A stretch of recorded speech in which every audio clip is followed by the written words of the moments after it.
Private स्कूलों में एक बार फिर से आरोप लग गए हैं कि लूट खसोट बहुत हो रही है। जैसे बुक्स की बात हो, एडमिशन फीस की बात हो, पेरेंट्स को बार बार जूझना पड़ता है। क्या कहेंगे आप? बुक्स का जहाँ तक विषय है, हमने अपने साथियों के साथ भी चर्चा की है कि अगले वर्ष हम जिस भी बुक सेलर से बात करेंगे, क्योंकि हम नहीं चाहते कि हम प्राइवेट बुक लगाएं, लेकिन एनसीईआरटी की बुक की उपलब्धता इतनी कम है कि मैं पिछले 10 दिन में 3 बार अपने कर्मचारियों को एनसीईआरटी की बुक लेने बाज़ार में भेजा है, लेकिन बुक उपलब्ध नहीं है। बल्कि बाज़ार में दूसरी तरह की बुक जो घटिया सतर की सामग्री वाली भी हैं और उनमें कुछ एडिशनल कुछ लिख करके, और उनका सतर उस प्रकाशन का सतर भी अच्छा नहीं है, ऐसी बुक एनसीईआरटी के नाम पर बेची जा रही है। उनसे बेहतर है कि फिर हम सिलेक्शन करते हैं तो अच्छे प्रकाशन का तो कम से कम कर पाते हैं। अच्छी बुक्स सेलेक्ट करनी हमारी मजबूरी हो जाती है। अगर सरकार एनसीईआरटी की बुक उपलब्ध कराती है तो हमको जरूरत नहीं, हम सभी क्लासों में एनसीईआरटी की बुक लगाने के लिए पूर्ण तैयार हैं। क्योंकि ये एक वीडियो भी वायरल हुआ था, उसमें ये कहा गया था कि रेट्स में भी चेपी लगा देते हैं प्राइवेट पब्लिशर्स। हेलो, नमस्ते दोस्तों मेरे बच्चे सेंट चार्ल्स स्कूल में 2 बच्चे मेरे हैं HBSC में और एक बच्चा पढ़ता है मेरा 7th क्लास में CBSE में। तो दोस्तों मैंने आज ही उनके लिए बुक परचेज करी है पवन पुस्तक भंडार से, और जिसका अमाउंट देखोगे सर आप देखिएगा, ये 11,090 रुपये की बुक खरीदी है मैंने। एक बच्चा मेरा 3rd में है HBSC में, और दूसरा है 9th में HBSC में, और तीसरा बच्चा है CBSE में 7th में, और 11,090 रुपये की बुक मैंने खरीदी है दोस्तों। अब इसमें देखिए कितना घपला कर रखा है इन्होंने। ये मैथ की बुक है दोस्तों, 7th क्लास की CBSE की। अब इन्होंने 550 रुपये का अमाउंट डाला हुआ है इसमें। 550 के नीचे में देखो चेपी लगा रखी है उन्होंने। चेपी लगाने के बाद 360 रुपये का अमाउंट है, देखो अंदर में, ऊपर में 550 है और नीचे में 360 रुपये का।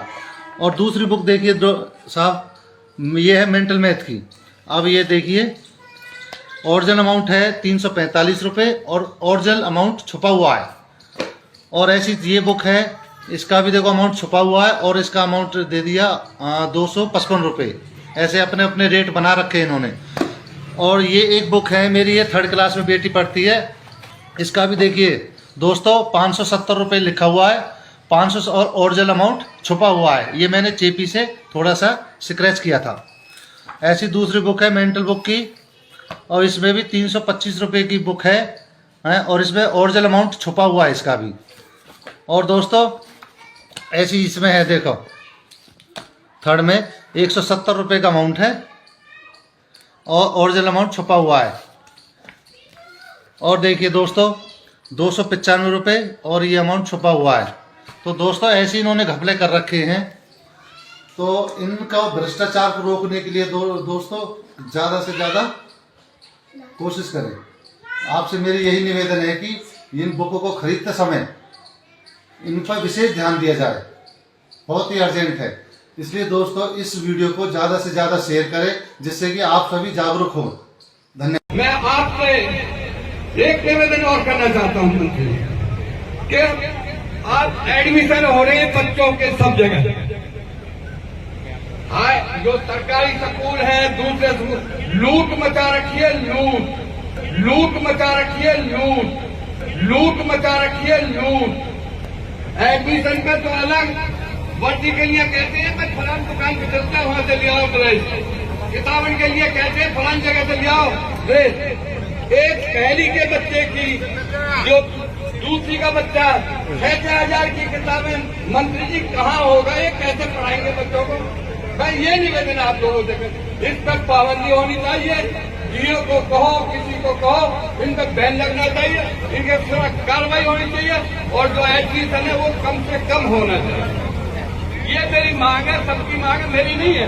रेट्स के लिए हमारे मैं माननीय मुख्यमंत्री जी का धन्यवाद करना चाहूँगा कि उन्होंने अभिभावकों की बात को समझते हुए और स्कूल संचालकों की भी असमंजस की स्थिति को समझते हुए, बुकों की उपलब्धता की वजह से प्राइवेट बुक्स लगाने की बात को समझते हुए बुक्स के रेट पेज वाइज निश्चित कर दिए हैं। तो आगे इस तरह की धांधलेबाजी ना पब्लिशर कर पाएंगे और हमें भी इस तरह की अनियमितताओं का सामना नहीं करना पड़ेगा। क्योंकि आपका सेंट सीआर स्कूल एक प्रतिष्ठित स्कूल है। आप ही के पेरेंट ने एक शिकायत दर्ज की थी, वीडियो वायरल हुआ था, उसमें आपके स्कूल की साख को नुकसान पहुंचा है। एक तरह से देखा जाए तो उसका ये कहना था कि रेट्स जो थे उसमें छुपा कर दूसरे रेट लगा दिए गए थे। आपने कोई संज्ञान लिया उस प्राइवेट पब्लिशर के खिलाफ?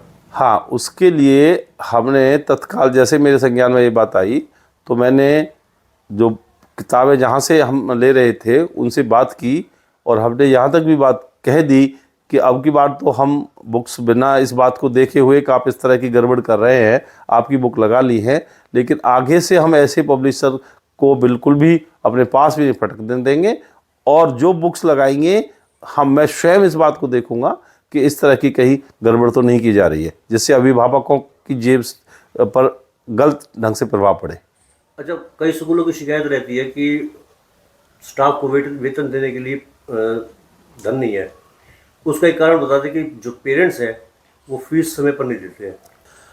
मैं अभिभावकों से अक्सर इस बात को कहता हूँ कि देखिए, प्राइवेट जो संस्थान हैं वो सिर्फ आपके द्वारा दिए गए पैसे से चलते हैं।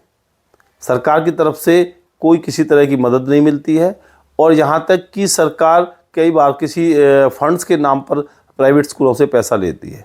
तो ऐसी स्थिति में अगर सरकार अभिभावक फीस समय पर नहीं देंगे तो अध्यापकों की तनख्वाह देने का संकट खड़ा हो जाता है। तो अभिभावकों से विशेष अनुरोध है कि जो भी स्कूल की फीस निश्चित की गई है, अगर आप अपने बच्चे की पढ़ाई अच्छी ढंग से सुचारू रूप से चलाना चाहते हैं तो वो फीस अवश्य जमा कराएं, जिससे विद्यालय प्रबंधन समय पर वेतन दे सके और उनसे जुड़े हुए स्टाफ के मेंबर्स भी अपने परिवार का पालन ठीक तरह से कर सकें। एज ए जिलाध्यक्ष जो भी आपके अंडर स्कूल आते हैं उनके पेरेंट्स से आपकी क्या अपील है? मेरे पेरेंट्स से यही अपील है कि फीस के विषय में चाहे कम फीस है चाहे ज़्यादा है वो देखें, लेकिन फीस समय पर दें जिससे व्यवस्था ठीक बनी रहे। नीचे जो आप देख रहे हैं यूट्यूब चैनल, इसको आप लाइक करें, सब्सक्राइब करें, कमेंट बॉक्स में जाकर एक प्रतिक्रिया अवश्य दें और इस लिंक को ज़्यादा से ज़्यादा शेयर भी कर दीजिए, क्योंकि वोकल फॉर लोकल के लिए आपका इतना सहयोग हमें ज़रूरी है। धन्यवाद। जय हिंद, जय भारत।